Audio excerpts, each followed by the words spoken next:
ठीक है। तो चलो डिस्कस करना है हमें। अभी जो टॉपिक डिस्कस कर रहे हैं, हमारा जो क्लास है वो 12th नीट एंड जी। और इस टॉपिक में हमने क्या डिस्कस करना स्टार्ट कर दिया था और क्या नहीं, ये डिस्कस करेंगे। थोड़ा सा दिख रहा है क्या ऊपर का? एक सेकंड ना। राइट। अभी देखो, उसमें हमने सबसे पहले डिस्कस किया था नोमेनक्लेचर वाला पार्ट, है ना। नोमेनक्लेचर वाला पार्ट सबसे पहले हमने डिस्कस कर लिया था। यह लिख देता हूं, हमने नोमेनक्लेचर देखा था। कोई दिक्कत नहीं है। नोमेनक्लेचर वाले पार्ट में क्लासिफिकेशन भी हमने डिस्कस किया था। क्लासिफिकेशन हो गया। आइसोमेरिज्म भी हमने डिस्कस किया था। और इम्पोर्टेंट एरिया होता है प्रिपरेशन मेथड्स। और प्रिपरेशन मेथड्स में हमने क्या क्या डिस्कस किया था प्रिपरेशन मेथड्स में? तो प्रिपरेशन मेथड्स में हमें अल्केन अल्किल हैलाइड बनाना था। हमें क्या बनाना था? Alkyl halide. हमें अल्किल हैलाइड बनाने के लिए हमने सबसे पहले क्या डिस्कस किया? From alkane. हमने अल्केन ले लिया। अल्केन का मतलब क्या? हमने आर एच ले लिया और आर एच से हमने यहाँ एच न्यू यूज किया X2 के प्रेजेंसी में, और हमें क्या मिला था? Alkyl halide. उसके साथ साथ सेकंड हमने फ्रॉम अल्कीन की बात की थे। और अल्कीन में हमने क्या किया था? सी डबल बॉन्ड से। और हमने रिएक्शन किसके साथ बनाई थे? HX के साथ। एक तो कार्बन टेट्राक्लोराइड ले लो या H2O ले लो। हमें क्या मिला था? Alkyl halide. जो हमारे पास थर्ड रिएक्शन थे वो थे फ्रॉम अल्कोहल। इसमें हमने बहुत सारे कॉन्सेप्ट देखे थे। जैसे हमने यहाँ पे देखा था, एक देखा था HX को यूज करो। उसके बाद हमने देखा था PX3 को यूज करो। उसके बाद हमने देखा था PX5 को यूज करो।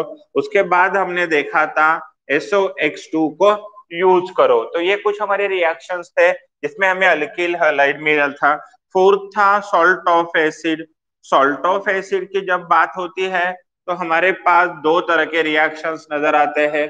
एक रिएक्शंस थे Br2 इन CCl4, और दूसरी रिएक्शन अल्किल हैलाइड नहीं बन रहा था, एक ही रिएक्शन थी Br2 इन CCl4। और फिफ्थ में हमने देखा हेलोजन एक्सचेंज। और हेलोजन एक्सचेंज के इस केस में हमें आर एक्स से ही यहाँ हमें दो रिएक्शन नजर आई। एक थी Na के साथ एसीटोन लेना था, और दूसरी रिएक्शन हमने देखी थी वहां AgF के साथ DMSO नाम का सॉल्वेंट हमें लेने था। और इस तरह से हमने क्या प्रिपेयर कर दिया था? अल्काइल हैलाइड हमने बनाया था। बात को समझ रहे हो? क्या यूज करके क्या बनाया? अल्केन से अल्किल हैलाइड बनाया। अल्किन से अल्किल हैलाइड बनाया। अल्कोहल से अल्किल हैलाइड बना सकते हैं। सॉल्ट ऑफ एसिड बोरोडाइन हंसडी केकर से अल्किल हैलाइड और हेलोजन। और इसमें साइमल्टेनियस इसके साथ कुछ एडिशनल रिएक्शन थी, वो भी मैंने आप लोगों से डिस्कस कर ली थी। बात को समझ रहे हो?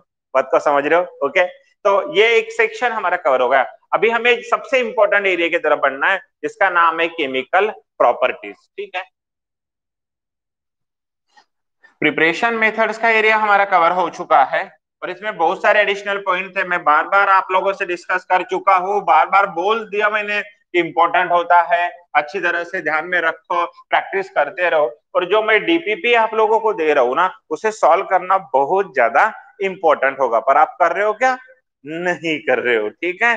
तुम तो कसं झालं बघा, मले पाहन फुलोबा समजून नाही राहिले ना तुम्हाला। तुम्ही काम तर कुठलंच करून नाही राहिले, फक्त तर आम्हाला लेक्चर द्या, आम्हाला वीडियो द्या। अरे पण तुम कहाँ तक काम कर रहे हो वो नहीं समझ में आ रहा है। आएगा आराम से। तो चलो काम। अभी बहुत important chemical properties. Chemical properties of R X. तो बच्चों chemical properties of R X में हमें कैपिटल ए देखना है, सबसे पहले हमें बात करनी है न्यूक्लियोफिलिक सब्स्टिट्यूशन रिएक्शन, इसको बोलते हैं SNR। तो SNR क्यों बोला जाता है? क्योंकि सब्स्टिट्यूशन पहले लिया गया, सब्स्टिट्यूशन, फिर कौन सा सब्स्टिट्यूशन? न्यूक्लियोफाइल वाला, इसीलिए सब्स्टिट्यूशन न्यूक्लियोफिलिक। पर हम डायरेक्टली क्या बोलते हैं? Nucleophilic substitution reaction. क्या बोलते हैं हम डायरेक्टली? Nucleophilic substitution reaction. अभी ध्यान से देखो, यहाँ पे बहुत इंपॉर्टेंट है, आराम से पढ़ना है हमें। न्यूक्लियोफिलिक सब्स्टिट्यूशन रिएक्शंस का मतलब क्या है? इन विच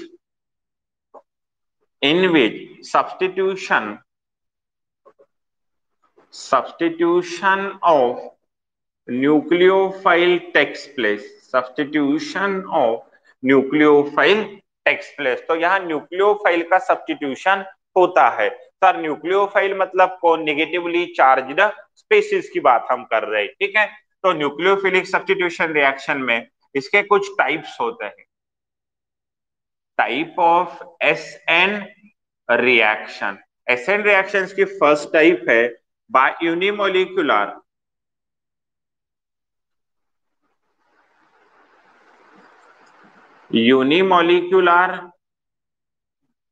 न्यूक्लियोफिलिक सब्स्टिट्यूशन रिएक्शन, जिसको बोला जाता है SN1 रिएक्शन। सेकेंड टाइप है बायमोलिकुलर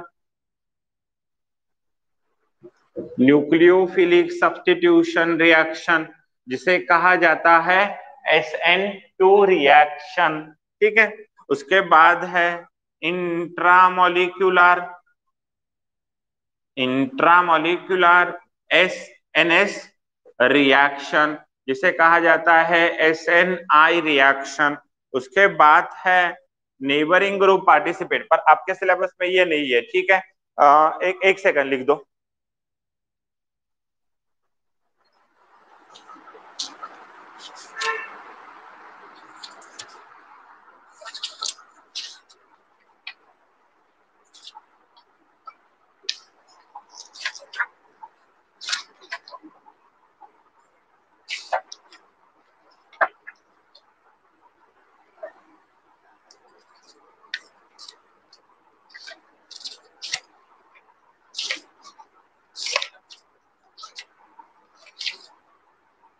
एक मिनट, आ गया मैं।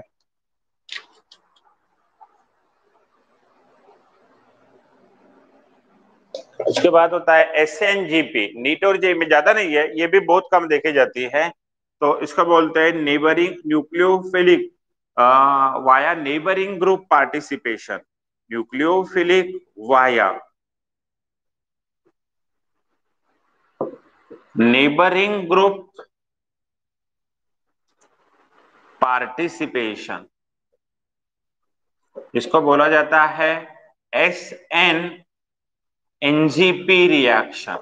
न्यूक्लियोफिलिक पार्टिसिपेशन उसको बोला जाता है SNNGP, nucleophilic substitution via nucleophile via neighbouring group participation. Nucleophilic substitution ऐसा बोलो direct, SN via neighbouring group participation. तो एक एक करके हम, हमारे लिए नीट के लिए इंपॉर्टेंट ये दो है और जेई के लिए इंपॉर्टेंट ये चार है। नीट के लिए दो, जेई के लिए चार। नीट का SN1 और SN2 इंपॉर्टेंट होगा, और नीट के लिए इंट्रा भी इंपॉर्टेंट है, और नेबरिंग ग्रुप पार्टिसिपेशन भी इंपॉर्टेंट है, ठीक है। तो एक एक रिएक्शंस को आगे बढ़ाते हैं। हम पहले SN2 सीखने वाले, बाद में SN1 बड़ी है। SN2 को समझने के बाद वन में और भी पॉइंट क्लियर होते रहते हैं। तो फर्स्ट अपॉन हमारे लिए फर्स्ट रिएक्शन होगी SN2 रिएक्शन। पहले इसका जनरल मैकेनिज्म सीख लेते हैं, और फिर अपने आप एग्जांपल्स में हमें अलग अलग रिएक्शन देखने को मिलेंगे। तो हमारे लिए फर्स्ट होगी SN2 रिएक्शन। आराम से समझ लो, इंपॉर्टेंट है। VVIMP, VVIMP for your examination. अगर इन रिएक्शंस को अच्छी तरह से आप समझ सकते हो, आ जाएगी, और उसका कॉन्सेप्ट अच्छा क्लियर होता है ना, तो आप बहुत ज्यादा रिएक्शंस आराम से आसान से कर सकते हो। It is one kind of the mechanism, ये एक तरह का मैकेनिज्म होता है। यह आ गया, अपने आप रिएक्शंस आ जाती है, ठीक है। तो SN2 रिएक्शंस का मतलब क्या होता है? Bimolecular nucleophilic substitution reaction. SN2 का मतलब क्या होता है? Biomolecular nucleophilic substitution reaction. बच्चों हम एक काम करते हैं, ध्यान से समझो, we are preparing for the NEET and JEE. तो बोर्ड तो अपने आप कवर होगा, बोर्ड से बहुत ज्यादा हम यहाँ जब हम रिएक्शंस की बात करते हैं तो ध्यान से देखो, यहाँ होता है हमारे लिए एक्स, ये डैश डैश डैश, आराम से समझ लो। यहाँ है हमारे लिए न्यूक्लियोफाइल, जनरल काम कर रहा हूं मैं, बाद में फिर उधर जाएंगे। हम पहले न्यूक्लियोफिलिक सब्स्टिट्यूशन SN2 में होता क्या है और क्या नहीं, ये डिस्कस करना है। यहाँ होता है सॉल्वेंट, यहाँ क्या होता है सॉल्वेंट। तो अभी न्यूक्लियोफिलिक सब्स्टिट्यूशन में ध्यान से देखो, it is called as your nucleophile. ये हमारे लिए क्या होता है, न्यूक्लियोफाइल होता है। ये जो स्पीसीज होती है ना हमारे लिए, इसे कहते हैं लिविंग ग्रुप। ये हमारे लिए क्या होता है, लिविंग ग्रुप, ये यहाँ से जाने वाला है, ठीक है। ये जो पूरी की पूरी स्पीसीज है ना, पूरी की पूरी स्पीसीज, ये हमारे लिए होती है सबस्ट्रेट। और ये जो न्यूक्लियोफाइल होता है ना, वो हमारे लिए होता है रिएजन। यहाँ हमें क्या लिखना है, सॉल्वेंट लिखना है। अभी होता क्या है एक्चुअली, ये जो खुद स्पीसीज होती है, ये हेलोजन, ये लिविंग ग्रुप है, इसके ऊपर ऑलरेडी लोन पेयर है, तो ये हाई इलेक्ट्रॉन डेंसिटी वाली स्पीसीज है। आप डायरेक्ट समझते हो, हाई इलेक्ट्रॉन डेंसिटी, इसके पास बहुत ज्यादा इलेक्ट्रॉन है, high electron density, it means that itself act nucleophile. तो ये खुद एक न्यूक्लियोफिलिक नेचर में है, इलेक्ट्रॉन जास्त आहेत म्हणजे तो स्वतः कसा असतो, न्यूक्लियोफाइल आहे। मग आता होतं काय, याला म्हणलं जातं तू इकडे ये, पण ये अगर न्यूक्लियोफाइल इधर से आने की कोशिश करता है तो एक्सपीरियंस हाई, हर एक एक पॉइंट को ध्यान से देखो, हाँ, ये फर्स्ट टाइम अगर ऐसा हो रहा है तो एक्सपीरियंस एक्सपीरियंस हाई रिपल्शन, तो यहां बहुत ज्यादा रिपल्शन होगा, high repulsion due two electron density. उन दोनों के पास, इसके पास भी निगेटिव है तो इलेक्ट्रॉन डेंसिटी ज्यादा है, इसके पास भी डेंसिटी ज्यादा है, तो ये डायरेक्ट अटैक नहीं कर पा रहा है।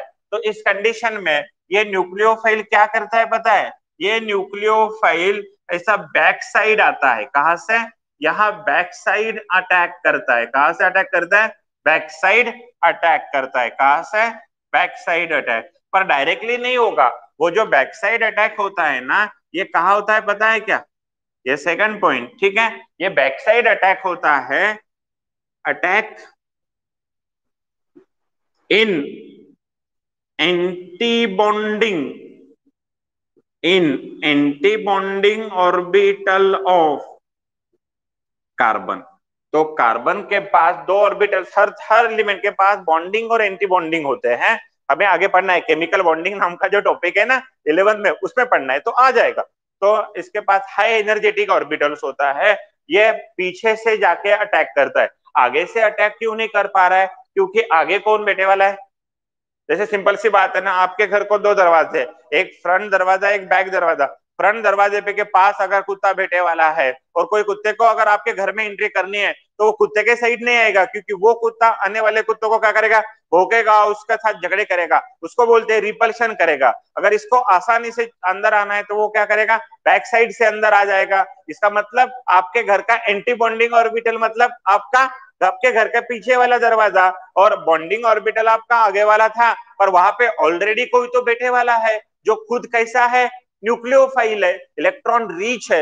इलेक्ट्रॉन इलेक्ट्रॉन नजदीक आते हैं तो क्या होगा, रिपल्शन होगा। तो ये फ्रंट साइड नहीं आता, बैक साइड आता। फ्रंट साइड आता या बैक साइड आता, बैक साइड अटैक करता है। तो ये बैक साइड अटैक करता है, पर कहा करता है, इन एंटी बॉन्डिंग ऑर्बिटल में करता है। कौन, nucleophile attack at the back side, in the back side, that is anti bonding orbital. बात को समझ रहे हो, बात को समझ रहे हो किस तरह से वो अटैक करता है। अब ये सारी प्रोसेस जब हो रही है बच्चों, तो ये सॉल्वेंट है और ये स्लो प्रोसेस है, उनसे स्लो।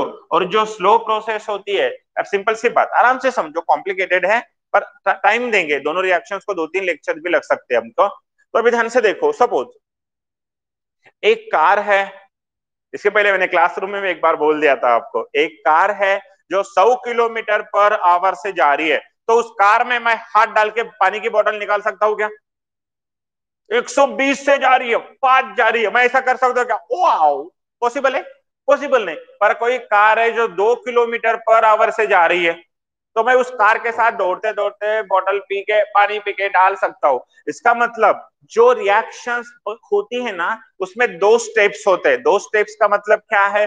कोई स्टेप्स होती है जो आराम से स्लोली हो रही, तो आप उसे समझ सकते हो भाई, एक हाथ है 5 उंगलियां है, दूसरा हाथ है 5 उंगलियां, ये 5 उंगलियां एक तरफ आ रहे, एक तरफ आके मिल गए, ये स्लो हो गया। पर अगर मैंने आपको कहा अरे क्या हुआ बताओ, आप बता पा रहे हो क्या? अरे क्या हुआ बताओ, बता पा रहे हो क्या? नहीं, क्योंकि आपको फास्ट है, फास्ट, तो हम उस रिएक्शन को जज नहीं कर पाते। उसमें कौन आ रहा है, कितने उंगलियां कहाँ जा रही है, कुछ बता नहीं पा रहे, क्योंकि वो क्या हो रहा है, फास्ट हो रहा है। अगर स्लो है, ये क्या है, स्लो है, तो स्लो में हम बता पा रहे, पर फास्ट में बता पा रहे क्या? बता नहीं पा रहे। वैसे slow step is act as a rate को बताने वाली स्टेप, उस रिएक्शंस के स्पीड को बताने वाली स्टेप, उस रिएक्शंस के रेट को बताने वाली स्टेप, उसको बोला जाता है slow step. Act as RDS, RDS का मतलब होता है, आराम से पढ़ो, रेट डिटरमाइनिंग स्टेप, उसको क्या बोला जाता है? R D S. उसको क्या बोला जाता है? R D S, rate determining step. और ये एक्सपेरिमेंटली कैलकुलेटेड होता है, केमिकल काइनेटिक्स ये सारी चीजें हमें बताता है। कोई भी रिएक्शंस को डिफाइन करने के लिए 3 लोग काम करते हैं, केमिकल इक्विलिब्रियम, केमिकल थर्मोडायनामिक और केमिकल काइनेटिक्स। ठीक है, तो काइनेटिक्स ये बोलता है स्लो स्टेप है। तो यहाँ पे एक ट्रांजिशन स्टेप बनने वाली है। ट्रांजिशन स्टेप का मतलब क्या होता है? जैसे मैं आपको बोलता हूं आप कर सकते हो बच्चों, जिंदगी में ऐसे कोई इंतहा नहीं होती जो हम लोग क्रैक नहीं करते, आप 100% सक्सेस हो जाओगे, तो आपको लगता है यस मैं कर सकता हूं, घर पर जाने के बाद नहीं हो रही। समझना, समझना, इंस्पायर, एक्साइटेड, एनर्जेटिक, मोटिवेटेड, उसको क्या बोलते हैं? मोटिवेटेड। तो अब हमें क्या लगता है, यस मैं कर सकता हूं, इसने किया कुछ नहीं आता था, उसने किया कुछ नहीं आता था, पर मैं क्यों नहीं कर सकता हूं, मैं तो उनसे अच्छा हूं, कर सकते हो। ये जज्बा डेवलप होना, इसका मतलब you undergoes the excited state, but it is very unstable. घर पे जाने के बाद आपको कोई तो बोलता है अबे तू निकम्मा है, ग्राउंड, समझ रहे हो, ग्राउंड स्टेट। वैसे एक्साइटेड स्टेट में क्या होता है, ध्यान से समझो, ये कार्बन है, यहां यहां एक्स है, इधर आ गया डैश, इधर डैश, इधर डैश, और इधर से कौन अटैक कर रहा है? न्यूक्लियोफाइल। ये कौन सा अटैक है? Back side. बात को समझ रहे हो? ये बन गई ट्रांजिशन स्टेट, इसको बोलते हैं ट्रांजिशन स्टेट। बच्चों ट्रांजिशन स्टेट को बोला जाता है, एक्टिवेट हो गया ना, एक्टिवेटेड कॉम्प्लेक्स, इसको दूसरा नाम होता है एक्टिवेटेड कॉम्प्लेक्स। अब आप लोग बोलोगे सर कार्बन ने 5 बॉन्ड बनाए, यही तो इस स्टेप की बहुत इंपॉर्टेंट स्पेशलिटी है। यहाँ जो हमारा कार्बन बन चुका है, ठीक है, यहाँ पेंटावैलेंट होता है, पेंटावैलेंट कार्बन फॉर्म। पर ये पॉसिबल है क्या, कार्बन 4 से ज्यादा वैलेंस से बना सकता है क्या? नहीं, मतलब ये स्टेप क्या है, हाईली अनस्टेबल है। और फिर उसके बाद क्या होता है, ठीक है, ध्यान से देखो, उसके बाद ये वाला पार्ट यहां से, क्या ध्यान से देखो, ये हो रही है बॉन्ड मेकिंग, ये क्या हो रही है, बॉन्ड मेकिंग। साइमल्टेनियसली यहां क्या हो रही है, बॉन्ड ब्रेकिंग। ये दोनों चीजें एक साथ होती है। सर आपको एग्जैक्टली क्या कहना है, थोड़ा ध्यान से देखो, ये है फ्रंट साइड, ठीक है, ये फ्रंट साइड है, दिख रहा है, इधर इधर वाली है फ्रंट साइड, तो इधर से तो नहीं आ रहा है, ये बैक साइड वाला, ध्यान से देखो अभी, ये ऐसा है, ये बैक साइड वाला आ रहा है, ये उतना ही दूर जा रहा है, ये आ रहा है, ये जा रहा है, ये आ रहा है, ये जा रहा है, ये आ रहा है, ये जा रहा है, ये चला गया, ये आ गया। बात को समझ रहे हो? तो दूसरा जैसे जैसे आता है, पहले वाला वैसे वैसे जाता है। ये 1 किलोमीटर आ गया, 1 किलोमीटर चला गया, 2 किलोमीटर नजदीक आया, 2 किलोमीटर दूर गया, 10 किलोमीटर नजदीक आया, ये चला गया, ये आ गया, ये चला गया। इसको बोलते हैं साइमल्टेनियस अटैक।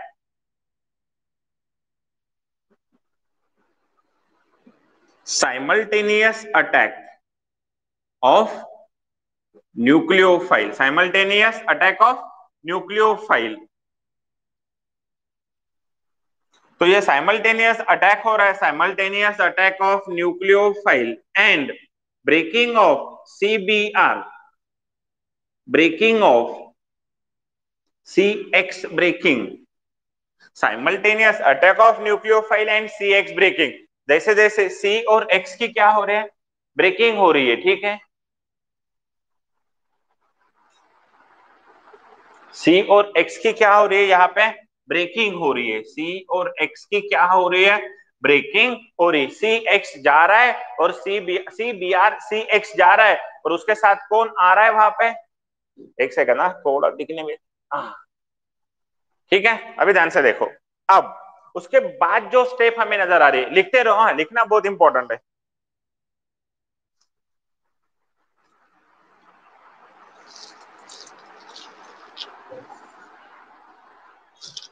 और यहाँ पे और एक चीज मैं आपको एडिशनल बोल रहा हूँ, जेई स्टूडेंट, इसका जो हाइब्रिडाइजेशन बनता है ना, हाइब्रिडाइजेशन 5 बॉन्ड है, बस आप नोट डाउन कर दो। तो यहाँ बनता है sp3d, पर ये कार्बन के पास पॉसिबल नहीं होता है, कार्बन के पास डी ऑर्बिटल नहीं होता है, तो ये अनस्टेबल चीज है, पर कभी कभार पूछा जा सकता है। और फिर उसके बाद यहाँ डैश डैश डैश, और इधर से कौन आ गया हमारा, न्यूक्लियोफाइल, इधर से कौन आ गया, न्यूक्लियोफाइल। और कौन चला गया, एक्स मायनस, निगेटिव आला, निगेटिव गेला, त्याला म्हणतात न्यूक्लियोफिलिक सबस्टिट्यूशन रिएक्शन। त्याला कोणती रिएक्शन म्हणायचं आहे आपल्याला, न्यूक्लियोफिलिक सबस्टिट्यूशन रिएक्शन। इसको क्या होगा, एक सेकंड ना बच्चों, न्यूक्लियोफिलिक सबस्टिट्यूशन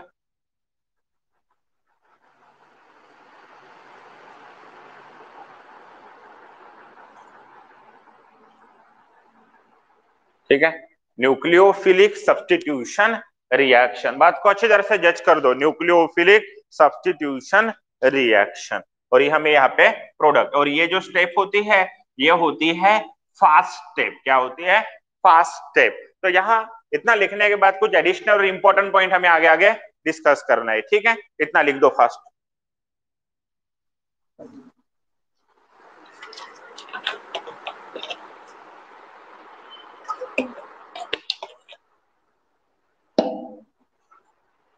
अब देखो इसके मैकेनिज्म में कैसे आगे बढ़ना होता है और क्या क्या लिखना होता है, ठीक है।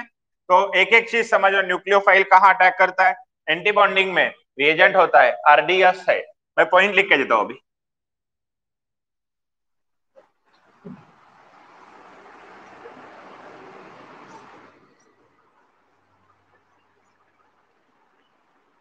बस ये पॉइंट याद में रखना है। तो ये रिएक्शन 2-3 दिन लगते हैं, इसको समझ पढ़ाने में क्या एक आधे घंटे में पढ़ाऊंगा, पर स्लो और बेसिक से ले रहा हूं, तो थोड़ा सा फोकस आपको करना ही होगा,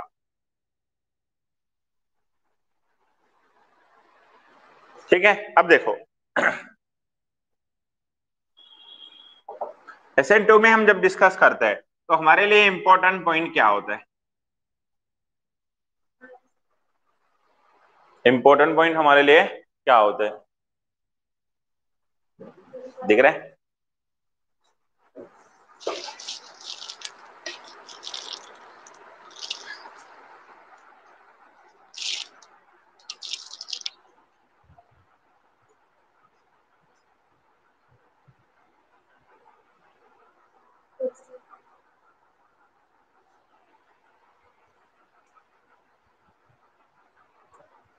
आराम से आ रहा है, एक सेकंड थोड़ा सा आगे पीछे, ठीक है।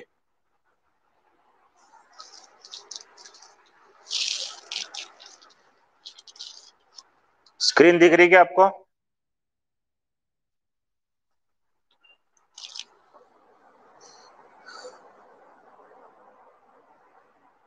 स्क्रीन दिख रही है क्या, टाइप करके बताओ, स्क्रीन दिसते का व्यवस्थित,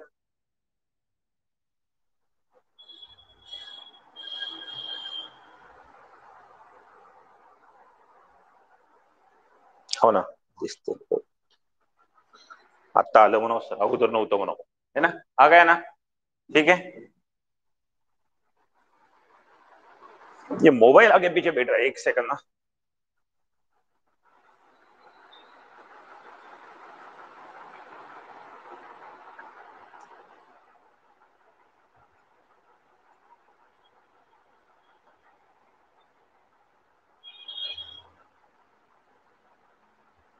ओके, अब देखो ध्यान से, क्या लिखता हूं मैं, कोई दिक्कत नहीं, आ जाएगा। अभी थोड़ा इंपॉर्टेंट पॉइंट क्या है, फर्स्ट इंपॉर्टेंट पॉइंट है इसको जो रिएक्शन मैकेनिज्म से रिलेटेड, इसका एग्जाम्पल क्या है।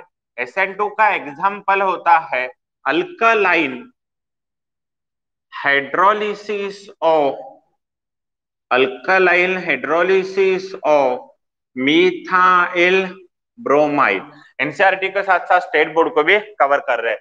तो इसकी जो रिएक्शन होती है बच्चों, CH3Br reacted with KOH alkaline, ये एक्वियस होता है। यहां से ये Br चला जाता है और उसके जगह पे क्या आता है, OH आता है। Br चला जाता है और OH आता है, तो हमें क्या मिलता है, CH3OH, और इधर क्या मिल रहा है हमें, KBr। तो it is the best example of alkaline hydrolysis of methyl bromide. Second, इसका जो रिएक्शन मैकेनिज्म है, अभी जो हमने पढ़ा था ना, it is one kind of the reaction mechanism. इसमें फर्स्ट पॉइंट क्या है, ये वन स्टेप रिएक्शन होती है। वन स्टेप रिएक्शन, एक ही स्टेप होती है। यहां साइमल्टेनियसली, यहां simultaneously breaking of CBr and making of simultaneously breaking of CBr and making of COH, दोनों क्या होते हैं, एक ही साथ होते हैं। एक चला जाता है और दूसरा आता है, ठीक है। उसके बाद थर्ड पॉइंट में देखना है, यहाँ वन ट्रांजिशन स्टेट फॉर्म्ड, यहाँ एक ही ट्रांजिशन स्टेट फॉर्म होती है। थर्ड में देखना है, attack of nucleophile, attack of nucleophile takes place, attack of nucleophiles takes place in antibonding orbital.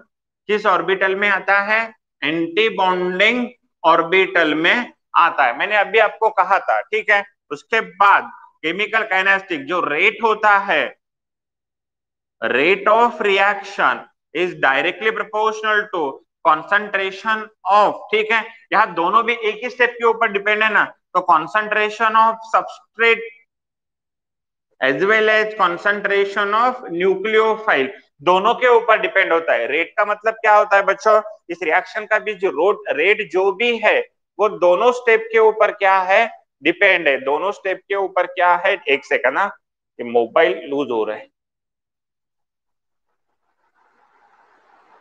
नीचे क्यों आ रहा है ये।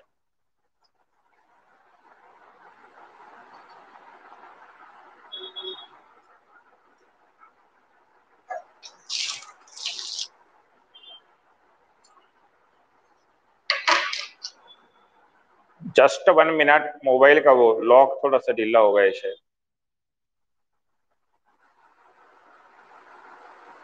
ये आ गया।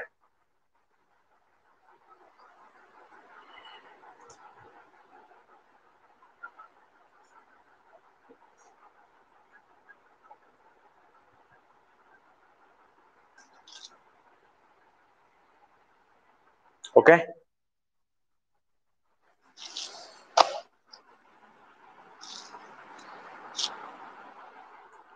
ठीक है, अभी ध्यान से देखो, बड़ी मेहनत करनी पड़ रही है, इधर लो।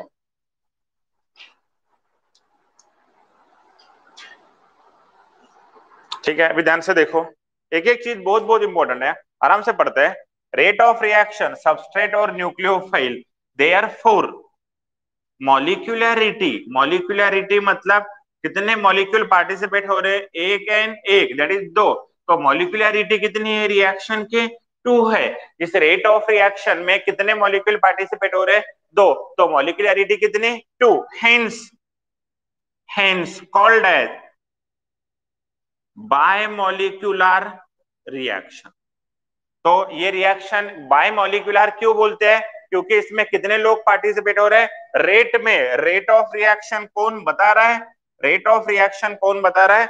सबस्ट्रेट और न्यूक्लियोफाइल। मैंने जो आरडीएस बताया था ना, उसके पहले दो लोग थे, सबस्ट्रेट भी था और न्यूक्लियोफाइल। मतलब आरडीएस के आगे वाले स्टेप में जो होते हैं, दीज आर रिस्पॉन्सिबल। अगर सबस्ट्रेट कम ज्यादा करते हो तो रिएक्शन का रेट कम ज्यादा होगा, रिएक्शन की स्पीड कम ज्यादा होगी। आधे घंटे में मिलेगा प्रोडक्ट, 2 घंटे में मिलेगा, 1.5 घंटे में मिलेगा, 1 मिनट में मिलेगा। तो their rate depends upon substrate. Nucleophile कम ज्यादा करते हो कॉन्सेंट्रेशन, तो भी रेट चेंज होगा। तो rate depends upon substrate as well as nucleophile. इसीलिए मॉलिक्यूलरिटी होती है। मॉलिक्यूलरिटी आपको केमिकल काइनेटिक्स नाम का एक टॉपिक है 12वीं क्लास में, उसमें आपको पढ़ना है। क्या पढ़ना है? मॉलिक्यूलरिटी कितनी है? 2 होती है, 1 होती है वगैरह, unimolecular, bimolecular, first order reaction, second order reaction, आगे पढ़ना है। बस यहाँ पे 2 के ऊपर 2, और called as bimolecular reaction.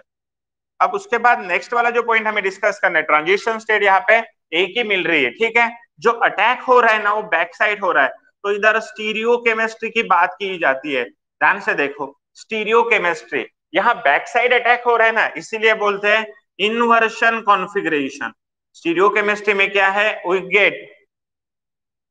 We get inversion configuration. हमें जो कॉन्फ़िगरेशन मिल रहा है ना, इन्वर्शन, उसका नाम होता है वॉल्डन इन्वर्शन। उस कॉन्फ़िगरेशन को जिस साइंटिस्ट ने हमारे सामने रखा, उसका नाम था वॉल्डन। बैक साइड अटैक हो रहा है, फ्रंट साइड नहीं हो रहा है ना, बैक साइड अटैक हो रहा है, इसलिए कॉन्फ़िगरेशन पहले इधर था, अभी इधर आ गया, पहले इधर था, अभी इधर, मतलब इनवर्स हो गया। क्या हो गया? Inverse. That is inversion configuration बोला जाता है, उसको वॉल्डन इन्वर्शन कहा जाता है। और कुछ इंपॉर्टेंट पॉइंट यहाँ पे ये लिख दो, आगे बढ़ते हैं। ठीक है। और फिर इनको पॉइंट को और भी डिटेल में एक्सप्लेन करना है, यहां तक खत्म नहीं हो रहा है, बहुत इंपॉर्टेंट है ये सारे। उसके बाद वाला जो पॉइंट है, ध्यान से समझो अभी। उसके बाद वाला जो पॉइंट हमारे लिए है, उसमें हमें देखना है favour, S N two favour strong nucleophile. Strong nucleophile क्यों?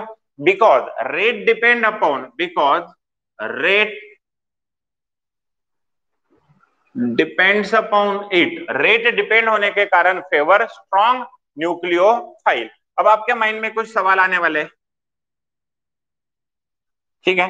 तो फेवर पॉइंट लिखता हूं, बाद में हम उसके फैक्टर्स को एक्सप्लेन करेंगे। डायरेक्ट पहले पॉइंट लिखता हूं, उसके बाद फेवर स्ट्रॉन्ग न्यूक्लियोफाइल SN2 बस आप लिख दो, फिर हमें उसको डिटेल में पढ़ना है। Favour polar aprotic solvent, polar aprotic solvent, जिसको प्यार से बोला जाता है पास। अभी पूरा समझ में नहीं आएगा और एग्जांपल लेने वाले। पोलार अप्रोटिक सॉल्वेंट, ठीक है। उसके बाद उसकी जो एनर्जी प्रोफाइल डायग्राम होती है, एनर्जी प्रोफाइल डायग्राम जो होती है, उसमें हमें क्या क्या पता लगता है? ध्यान से देखो, उसकी एनर्जी प्रोफाइल डायग्राम कुछ इस तरह से होती है। तो यहाँ होता है सबस्ट्रेट, और ये इधर, ठीक है, यहाँ होता है RX, यहाँ होता है ROH, ठीक है। मैं आगे एक बार फिर से समझाने वाला हूँ। ये होती है ट्रांजिशन स्टेट डेल्टा U, यहाँ होता है, इधर X है और इधर NU है, ठीक है। तो इस तरह के एनर्जी प्रोफाइल डायग्राम होती है। तो हम यहाँ से कुछ पॉइंट्स लेने वाले हैं। मैं आपको एनर्जी प्रोफाइल डायग्राम एक अलग कॉन्सेप्ट में पढ़ाने वाला हूँ। पहले हम छोटे छोटे पॉइंट्स को कलेक्ट कर रहे हैं और फिर एक बार डिटेल जा रहे हैं, ठीक है। It is one kind of the summary लेके फिर उनको एक्सप्लेन करना होता है, ठीक है। तो एनर्जी प्रोफाइल डायग्राम में हमें इतना ही समझता है, यहाँ जो प्रोडक्ट होता है मोर स्टेबल, प्रोडक्ट जो है more stable then reactant, product जो होता है मोर स्टेबल देन रिएक्टेंट होता है। बिकॉज क्यों? Because of delta H, that is heat of reaction. Heat of reaction जो है वो निगेटिव होती है। मतलब रिएक्शन, टाइप ऑफ रिएक्शन जो होती है ना, ये टाइप ऑफ रिएक्शन, हीट बाहर जा रही है, इसके लिए बोला जाता है एक्सोथर्मिक रिएक्शन। इसीलिए इस रिएक्शन को क्या कहा जाता है?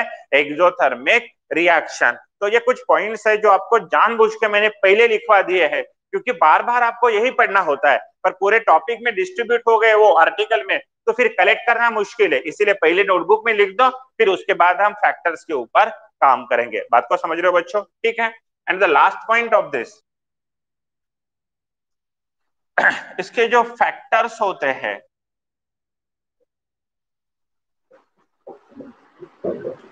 Factor responsible for SN2R। अब हमें आगे बढ़ना है। जो फैक्टर्स होते हैं वो कौन से फैक्टर्स है और किस तरह से वो काम करते हैं, ठीक है। अभी ध्यान से देखो, ये रिएक्शन, ये 2-3 लेक्चर्स इसको लगते हैं, ये आसान नहीं है। पहले तो ये अंडरस्टैंडिंग में आने के लिए देर लगता है, एक बार आ गए कि अपने आप समझ में आता है, ठीक है।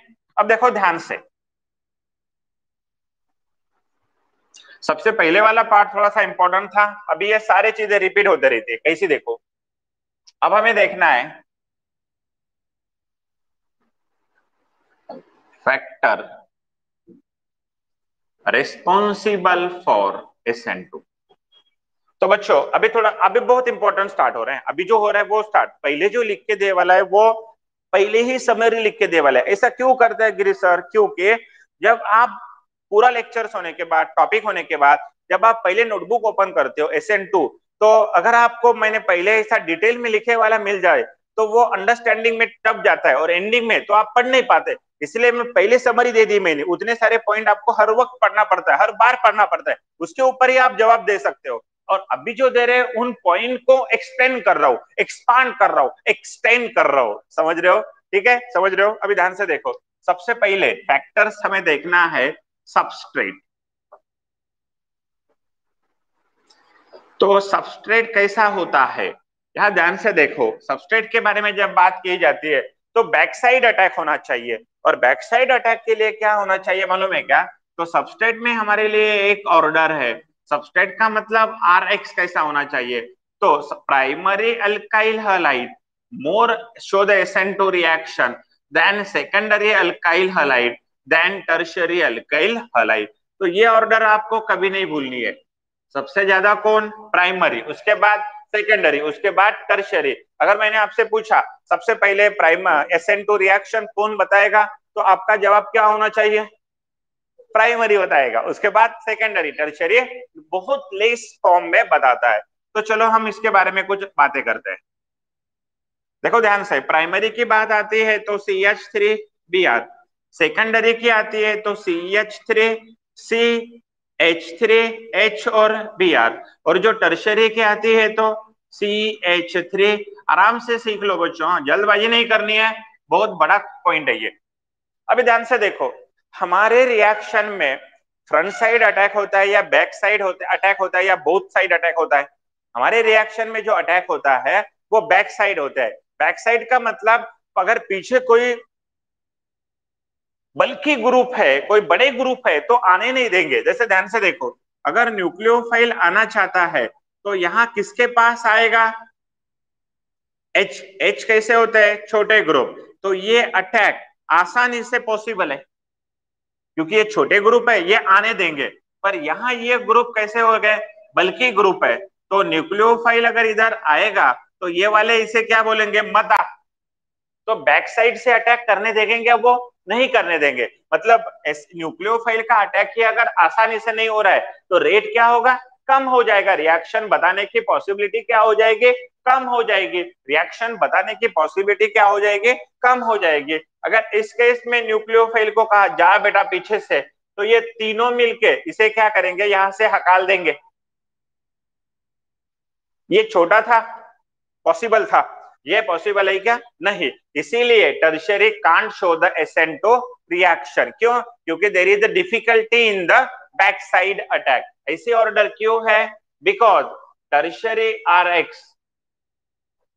Do not allow back side attack. तो बैक साइड अटैक को अलाउ करेगा क्या? नहीं करेगा। इसीलिए रेट क्या हो गया? कम हो गया। बात को समझ रहे ना? रेट क्या हो गया? कम हो गया। तो बैक साइड अटैक अगर जहां से पॉसिबल नहीं है वो SN2 का रेट कम बताते हैं या वो बताते ही नहीं है, ठीक है। तो एक ऑर्डर मिल गए, प्राइमरी, सेकेंडरी, टर्शियरी। ये भी डिटेल नहीं है, ये अभी फ्रैक्शन हो गया। फिर ये पूरा होने के बाद फाइनल क्वेश्चंस होते हैं। अरे बहुत खतरनाक आर्टिकल है ये, ठीक है, आराम से जाएंगे पूरे। आगे आगे देखो अभी, ठीक है, लिखते रहो मगर। हाँ, तो बल्कि ग्रुप रिपल्शन ज्यादा, बैक साइड अटैक की पॉसिबिलिटी कम, और बैक साइड अटैक ही नहीं होगा तो रिएक्शन बनने की पॉसिबिलिटी भी कम होगी। ठीक है, तो यहाँ सबसे पहले हमें क्या देखा, सबस्ट्रेट के बारे में हमने बात कर दी। अब हम इसको और थोड़ा सा एक्सटेंड कर देते।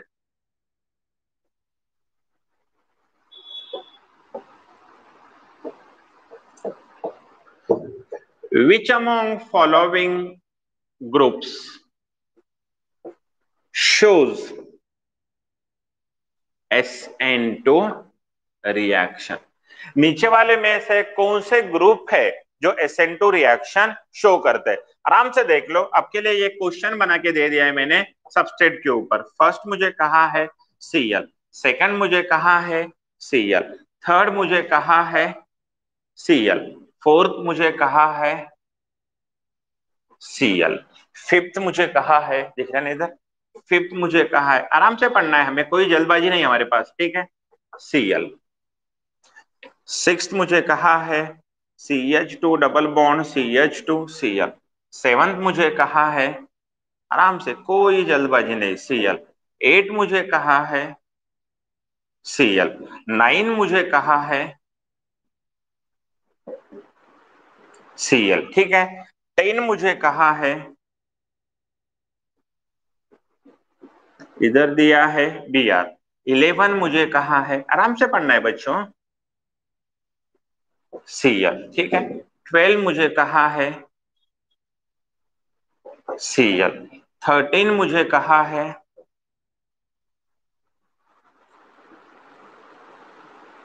ठीक है, इसमें से आपको समझना है कि कौन शो करते हैं और कौन शो नहीं करते। 2 मिनट का वक्त दे रहा हूं मैं पानी पीने तक, अब टैली करो, कोशिश करो।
ठीक है, देखो अभी ध्यान से, बहुत आसान तरीके से पढ़ना है, कॉम्प्लिकेशंस नहीं, माइंड में नहीं रखना है।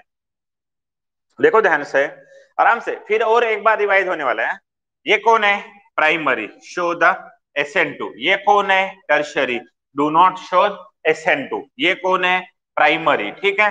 तो यहाँ पे है ना थोड़ा सा कॉम्प्लिकेशन बढ़ते हैं, पर बीइंग अ प्राइमरी शो, ठीक है। ये कौन है, सेकेंडरी शो। यहाँ ध्यान से देखो बच्चों, ये रिएक्शंस थोड़ी सी अलग है, ये रिएजेंट थोड़ा सा अलग है। क्या होता है मालूम है क्या, इधर से अगर आप देखते हो तो ये मोर इलेक्ट्रॉन डेंसिटी है, इसके पास इलेक्ट्रॉन डेंसिटी क्या है, बहुत ज्यादा है, क्योंकि ये सारे डबल बॉन्ड है। डबल बॉन्ड मतलब बहुत ज्यादा इलेक्ट्रॉन की पावर वहां पे होती है, तो बैक साइड अटैक हो गया, more electron density, hence can't back side attack. तो बैक साइड अटैक यहां से हो सकता है क्या, नहीं हो सकता, इसीलिए it do not show the S N two reaction. बल्कि ग्रुप है, जगह ही नहीं है बैक साइड जाने के लिए, जगह है क्या, इसका एंटी बॉन्डिंग ऑर्बिटल जो होता है, डबल बॉन्ड है ये इधर है, यहाँ पे अटैक पॉसिबल नहीं है, पॉसिबल नहीं है, बैक साइड अटैक पॉसिबल नहीं। ध्यान से देखो, यहाँ अगर आप देखते हो बच्चों, तो यहाँ है ना कुछ और भी चीजें बहुत इंपॉर्टेंट होती है SN2 में। SN2 का जो रेट होता है ना बच्चों, रेट, वो directly proportional to, inversely proportional to stability of cation. इसके साथ स्टेबिलिटी ऑफ कैटायन, अगर कैटायन लेस स्टेबल है तो SN2 हमें देखने को मिलता है। पर ऐसे कुछ मॉलिक्यूल्स होते हैं, यहाँ देखो ये अगर टूट जाता है, पर एक्चुअली अगर देखा जाए तो यहाँ ये जो लोन पेयर होते हैं ना बच्चों, ये लोन पेयर, यहाँ पे भी वो भी एक रीजन हम लगा सकते हैं। यहाँ पे ये लोन पेयर जो है ना, ये इधर बॉन्डिंग में जाती है, और बॉन्डिंग में जाने की वजह से यहाँ इस तरह से स्ट्रक्चर बनता है। यहाँ डबल बॉन्ड Cl प्लस, ये बॉन्ड इधर आ गया, और ये तो यहाँ बनता है डबल बॉन्ड कैरेक्टर। क्या बनता है? Double bond. और डबल बॉन्ड बनने की वजह से ये ब्रेक होता है क्या? Not a break. Double bond बनता है और वो ब्रेक नहीं हो सकता, इसीलिए वो बॉन्ड टूटेगा ही नहीं, तो रिएक्शन होगी क्या? बिल्कुल नहीं। बॉन्ड टूटेगा ही नहीं तो रिएक्शन होगी क्या? बिल्कुल नहीं। ठीक है, अब देखो और एक, तो ये भी यहाँ पे भी वही हो रहा है, ये इधर आ रहा है, ये इधर जा रहा है, तो यहाँ क्या बन रहा है पता है आपको? यहाँ क्या बन रहा है? Double bond character. Double bond character, और डबल बॉन्ड कैरेक्टर बनने के लिए ये विनाइल क्लोराइड है, ये विनाइल क्लोराइड है। ये अरिल हलाइड था, ये हमारे लिए कौन था? Aryl halide. आराम से पढ़ना पड़ता है, आराम से पढ़ना पड़ता है। तो ये विनाइल क्लोराइड है, तो डबल बॉन्ड कैरेक्टर की वजह से ये भी रिएक्शन शो नहीं करेगा। यहां ध्यान से देखो, यही पार्ट है, ये इधर जाएगा, ये इधर, ये भी रिएक्शन शो नहीं करेगा, बीइंग अ विनाइल। यहां ध्यान से देखो, ये प्राइमरी है, इसीलिए ये शो कर सकता है SN2। यहाँ देखो ये भी प्राइमरी है, ये भी शो कर सकता है। ठीक है, यहाँ देखो, यहाँ थोड़ा सा इंपॉर्टेंट है बच्चों, अगर ये बॉन्ड टूट जाता है सपोज, तो यहाँ आएगा पॉजिटिव। पॉजिटिव का आने का मतलब हमारा मॉलिक्यूल एंटी एरोमेटिक बन रहा है। क्या बन रहा है? Anti aromatic. और एंटी एरोमेटिक भी बन रहा है, और साथ ही साथ ये वाला जो पार्ट है, ये इलेक्ट्रॉन डेंसिटी ज्यादा वाला पार्ट है। इलेक्ट्रॉन डेंसिटी इसके पास भी क्या है? मोर है, तो ये भी SN2 रिएक्शन शो नहीं करेगा, क्योंकि बैक साइड अटैक होगा क्या? नहीं होगा। यहां देखो ये होता है ब्रिज हेड कार्बन, ये क्या है? Bridge head. और ब्रिज हेड कार्बन के ऊपर अगर हेलोजन है तो ये ब्रेक नहीं हो सकता, बैक साइड अटैक भी पॉसिबल नहीं, तो ये भी पॉसिबल नहीं। बैक साइड पूरा मॉलिक्यूल भरे वाला है, जा सकते हैं कि हम ये डेंसिटी बढ़ गई ना इनकी वजह से, यहाँ पे वैसा नहीं था, यहाँ पे ब्रिज हेड वाला कार्बन भी ब्रेक नहीं होता है। यहाँ ध्यान से देखो, अगर यहाँ पे भी ये भी रिएक्शन शो नहीं करता, सिर्फ इस मॉलिक्यूल में ये पार्ट हमें देखने को मिलेगा, वहां रिएक्शन होगी, पर यहाँ रिएक्शन नहीं होगी। ठीक है, यहाँ पे एंटी बॉन्डिंग में अटैक पॉसिबल नहीं, इसका एंगल बहुत कम होता है, तो एंटी बॉन्डिंग में अटैक पॉसिबल नहीं होता है। और ये भी शो नहीं करता, क्यों मालूम है क्या? कार्बन और फ्लोरीन का जो बॉन्ड होता है ना, वेरी स्ट्रांग होता है, वेरी स्ट्रांग, इसीलिए ये भी SN2 शो नहीं करता। तो ये कुछ एग्जांपल्स है, कौन SN2 शो करते हैं और कौन नहीं करते। अच्छी तरह से समझ लो, हम इसको कल से फिर से उसको थोड़ा सा एक्सटेंड करके आगे लेके जाएंगे।